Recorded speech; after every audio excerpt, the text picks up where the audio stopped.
বজাৰ কৰা বেগ পলিথিন চিৰবাল আদি পিপি যেনে দৈৰ টেমা ঔষধৰ বটল ইত্যাদি আমি যেতিয়া ইকোব্ৰিক্স বনাওঁ তেতিয়া বটল হিচাপে পিইটি বটল ব্যৱহাৰ কৰা আটাইতকৈ ভাল।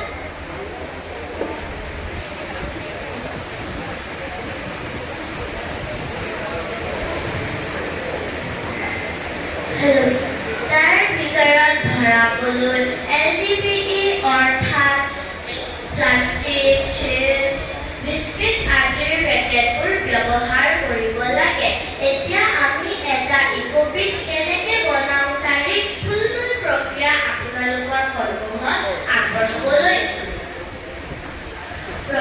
প্ৰথমে পৰিষ্কাৰ আৰু শুকান প্লাষ্টিক সংগ্ৰহ কৰি ল'ব লাগে।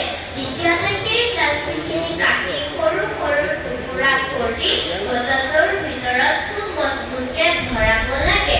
আৰম্ভণিতে ডাঠ প্লাষ্টিকবোৰ বটলৰ ভিতৰত ভৰাই বটলৰ তলিটো মজবুত কৰি ল'ব লাগে। এডাল মাৰিলে কুচি কুচি প্লাষ্টিকৰ টুকুৰাবোৰ বটলৰ ভিতৰত হেঁচি হেঁচি ভৰাব লাগে যাতে বটলটো ইটাৰ দৰে টান হয়। এনেকৈ ইকোব্ৰিক্স বনাই আমি অক্ষয় ফাউণ্ডেশ্যনৰ তৰফৰ পৰা 10 পইণ্টকে পাওঁ।